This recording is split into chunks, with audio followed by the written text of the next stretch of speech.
Hello my dear students, welcome to my channel Riasha study centre. Friends, তোমাদের class 11-12 তোমাদের পরীক্ষা হয়ে গিয়েছে। এই সময় তোমাদের হাতে একটু অবসর সময় আছে। এই অবসর সময়টি একেবারে নষ্ট না করে তোমরা কিছুটা ইংরাজি একটু ভিত গড়তে পারো বা তৈরি হতে পারো বা শক্ত হতে পারো। যেগুলি তোমাদের কাছে এখনও পর্যন্ত অনেক অনেক শব্দগুলি অজানা থেকে আছে।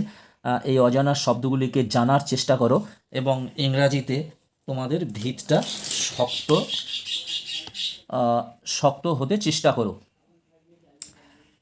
এই যে শব্দগুলো যেমন তোমাদের আমি এখন দিচ্ছি, দেখতে পাচ্ছ আগের দুটো ভিডিওতে তোমাদের ভোকাবুলারি অর্থাৎ সিঙ্গেল ওয়ার্ডস, ভোকাবুলারির মধ্যে যে আইটেমটা সিঙ্গেল ওয়ার্ডস, বাংলা মানে হলো এক কথায় প্রকাশ, আমি দুটো পার্ট তোমাদের দিয়েছি, 15টি করে তোমাদের দিয়ে দিচ্ছি। আজকের তোমাদের যাচ্ছে পার্ট থ্রি। এখানে 14টি সিঙ্গেল ওয়ার্ড আছে যেগুলি ভেরি ভেরি ইম্পর্টেন্ট এবং সবসময় আমাদের ব্যবহার করতে হয়। এবং এই শব্দগুলোকে যদি তোমরা স্টক না করো তাহলে তোমাদের স্পোকেন ইংলিশের ক্ষেত্রেও তোমাদের খুবই অসুবিধা হবে।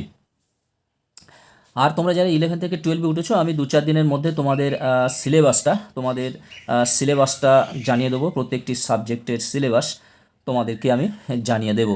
আর তোমরা যারা দশম শ্রেণী থেকে ক্লাস 11-এ উঠবে, তোমাদেরও যে সাবজেক্টগুলো আছে, তোমরা যে যে স্ট্রিম তোমরা নিয়েছো, যেমন আর্টস, কমার্স, সায়েন্স তোমরা নেবে বলে ঠিক করে আছো, সেই সব কোন স্ট্রিমের কি কি সাবজেক্ট আছে এবং তোমরা কোন সাবজেক্টগুলো তোমাদের কাছে ভালো লাগে, সেই অনুযায়ী তোমরা সাবজেক্ট চয়েস করবে এবং তাদের যে সিলেবাস আছে আমি সিলেবাসটা তোমাদেরকে জানিয়ে দেবো। দেখো আজকের পার্ট 3 সিঙ্গেল ওয়ার্ডে দেখো 31, এখান থেকে আমি দাগ দিয়েছি 31 কারণ 1 থেকে 30 পর্যন্ত অলরেডি হয়ে গিয়েছে। দেখো one who lends money at a very high interest. One who lends money মানে কি, ধার দেয়, at a very high interest, বেশ উচ্চ সুদে যে টাকা পয়সা ধার দেয় তাকে বলা হয় ইউজুরার, সুদখোর। বাংলাতে আমরা যাকে বলি সুদখোর, তার ইংরেজিটা কি, usurer. One who deals in wine, যারা মদের ব্যবসা করে অর্থাৎ মদ্য ব্যবসায়ী, তাদেরকে বলা হয় দেখো ভিন্টনার, VINTNER। দেখো এইসব শব্দগুলো আমরা জানতাম না। এই অবসর সময়ে এই শব্দগুলো পড়ে তোমরা একটু সমৃদ্ধ হও, নিজেদেরকেও খুব ভালো লাগবে। A person in charge of A museum, যিনি মিউজিয়ামের ইনচার্জ হিসেবে যে ব্যক্তি থাকেন তাদেরকে বলা হয় কিউরেটর বা কুরাটর। এখানে কুরাটর বাংলাতে লেখা আছে, তোমাদের জাস্ট এটা উচ্চারণটা বোঝানোর জন্য কিউরেটরও হয় বা কুরাটর হয়, জাদুঘরের কর্মাধ্যক্ষ।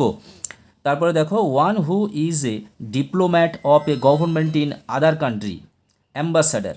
ওয়ান হু যে ব্যক্তি, আদার কান্ট্রি অন্য দেশের, ডিপ্লোম্যাট অফ এ গভর্নমেন্ট অর্থাৎ একটা গভর্নমেন্টের হয়ে অন্য দেশের যে খবরাখবর বহন করে তাকে বলা হয় কি, অ্যাম্বাসাডার অর্থাৎ রাষ্ট্রদূত।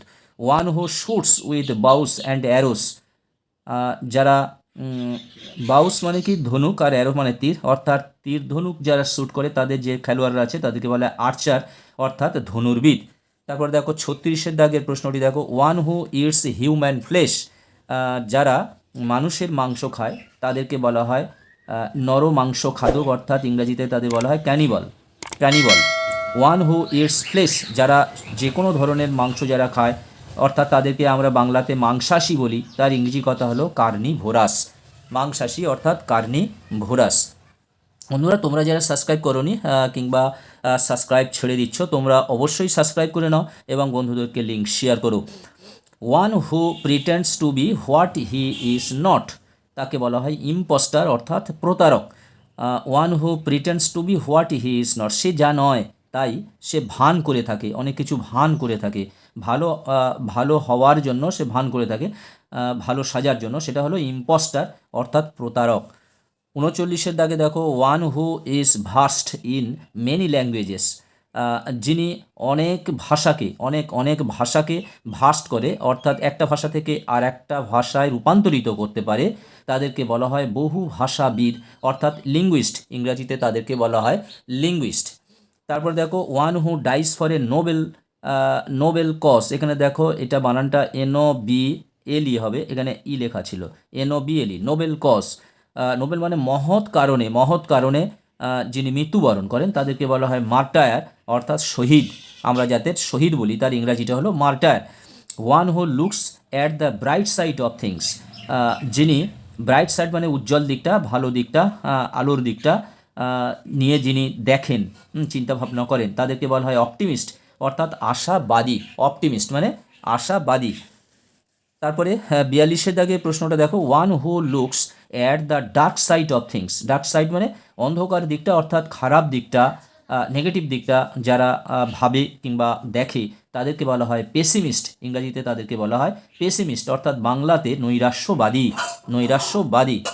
তারপর শেষ প্রশ্নটা দেখো, one who leaves his country, one who loves his country, যে তার দেশকে ভালোবাসে। আমরা এক কথায় বলতে পারি দেশপ্রেমিক, অর্থাৎ ইংরাজিতে তাদেরকে বলা হয় প্যাট্রিয়ট। তাদেরকে বলা হয় প্যাট্রিয়ট।